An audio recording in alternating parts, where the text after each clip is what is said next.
আমি আজকে দেখো কিভাবে ডিম রান্না করেছি। তো যারা ডিম খেতে ভালোবাসো তাদেরও ভালো লাগবে, আর যারা ভালোবাসো না তাদেরও ভালো লাগবে। তো প্রথমে ডিমগুলো আমি তেলে নুন হলুদ দিয়ে ভেজে তুলে নিচ্ছি। তুলে নিয়ে এবার ওই তেলে দিয়ে দেব একটা তেজপাতা আর কয়েকটা জিরে ফোড়ন। ফোড়ন দিয়ে এবার কাঁচা লঙ্কা বাটা দিয়ে দেব। তো দিয়ে একটু নেড়ে নেব। নেড়ে চেড়ে নিয়ে নারকেলের দুধ ঢেলে দেব। একটা গোটা নারকেল আমি এখানে দুধ করে নিয়েছি, সেটা দিয়ে দিলাম, নুন হলুদ দিয়ে দিলাম, আর দিয়ে দেবো ভাজা জিরের গুঁড়ো। এটা দিয়ে একটু নেড়ে চেড়ে ঢেকে নেব। এই রান্নাটা আমার মা ভীষণ ভালো করে, আমার ছেলেরাও খেতে খুব ভালোবাসে। তো এটা আমি ফুটে গেছে, এবার আমি সেই ভাজা ডিমগুলো দিয়ে দেব। দিয়ে ঝোলটা তোমাদের পছন্দ মতো তোমরা কমিয়ে নেবে, পোলাওয়ের সাথে দারুণ যায় এটা খেতে।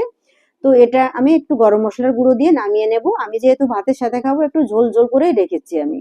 দেখো তোমাদের নিশ্চয়ই ভালো লাগবে, আমি বললাম তোমরা এভাবে একদিন করে দেখো, তোমাদের ভালো লাগবেই। ধন্যবাদ সবাইকে।